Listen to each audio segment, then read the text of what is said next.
जब श्री विष्णु जी और श्री लक्ष्मी जी एक साथ विराजमान थे, एक बार भगवान विष्णु बैकुंठ लोक में लक्ष्मी जी के साथ विराजमान थे।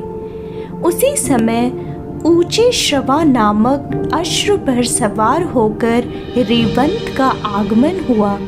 ऊंचे श्रवा अश्व सभी लक्षणों से युक्त, दिखने में अत्यंत सुंदर था। उसकी सुंदरता की तुलना किसी अन्य अश्व से नहीं की जा सकती थी।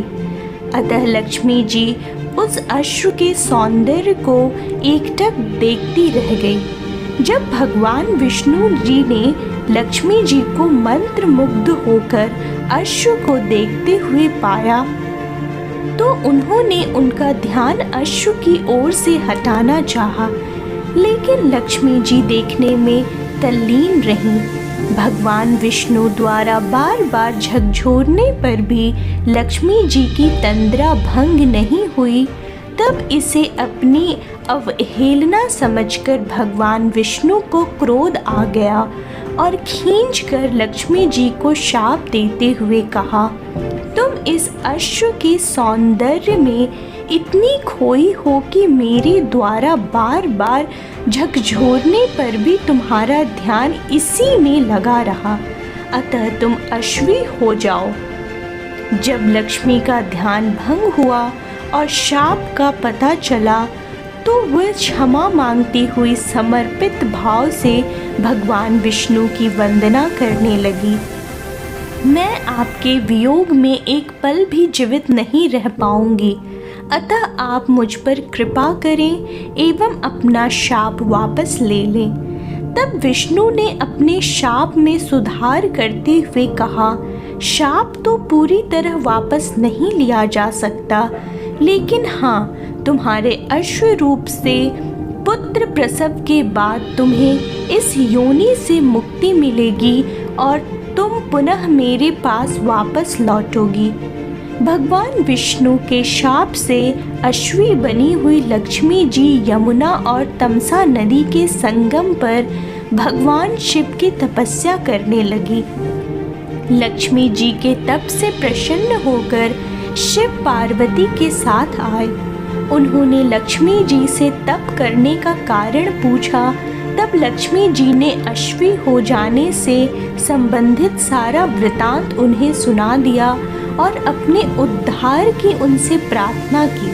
तब भगवान शिव ने कहा, देवी तुम चिंता ना करो, इसके लिए मैं विष्णु को समझाऊंगा कि वो अश्व रूप धारण कर तुम्हारे साथ रमण करे और तुमसे अपने जैसा ही पुत्र उत्पन्न करे, ताकि तुम उनके पास शीघ्र वापस जा सको। भगवान शिव की बात सुनकर अश्वी रूपधारी लक्ष्मी जी को काफ़ी प्रसन्नता हुई। उन्हें यह आभास होने लगा कि अब मैं शीघ्र ही शाप के बंधन से मुक्त हो जाऊंगी और श्री हरि विष्णु को प्राप्त कर लूंगी। भगवान शिव वहाँ से चले गए। अश्वी रूपधारी लक्ष्मी जी पुनः तपस्या में लग गई। काफ़ी समय बीत गया, लेकिन भगवान विष्णु उनके समीप नहीं आए। तब उन्होंने भगवान शिव का पुनः स्मरण किया। भगवान शिव प्रकट हुए। उन्होंने लक्ष्मी जी संतुष्ट करते हुए कहा, देवी धैर्य धारण करो, धैर्य का फल मीठा होता है। विष्णु अश्व रूप में तुम्हारे समीप अवश्य आवेंगे। इतना कहकर भगवान शिव अंतर्ध्यान हो गए। कैलाश पहुंचकर भगवान शिव विचार करने लगे कि विष्णु को कैसे अश्व बनाकर लक्ष्मी जी के पास भेजा जाए। अतः अंत में उन्होंने अपने एक गण चित्र रूप को दूत बनाकर विष्णु के पास भेजा। चित्र रूप भगवान विष्णु के लोक में पहुँचे। भगवान शिव का दूत आया है, यह जानकर भगवान विष्णु ने दूत से सारा समाचार कहने को कहा। दूत ने भगवान शिव की सारी बातें उन्हें कह सुनाई। अंत में भगवान विष्णु शिव का प्रस्ताव मानकर अश्व बनने के लिए तैयार हो गए।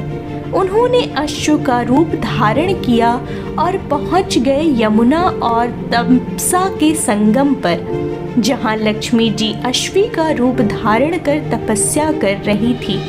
भगवान विष्णु को अश्व रूप में आया देखकर अश्वी रूपधारी लक्ष्मी जी काफी प्रसन्न हुई। दोनों एक साथ विचरण एवं रमण करने लगे। कुछ ही समय पश्चात अश्वी रूपधारी लक्ष्मी जी गर्भवती हो गई। यथा समय अश्वी के गर्भ से एक सुंदर बालक का जन्म हुआ। तत्पश्चात लक्ष्मी जी बैकुंठ लोक श्री हरि विष्णु के पास चली गई। लक्ष्मी जी के जाने के बाद उस बालक के पालन पोषण की जिम्मेवारी ययाति के पुत्र तुर्वसु ने ली, क्योंकि वो संतानहीन थे और पुत्र प्राप्ति हेतु यज्ञ कर रहे थे। उस बालक का नाम है रखा गया। कालांतर में है के वंशज ही हैवंशी कहलाए।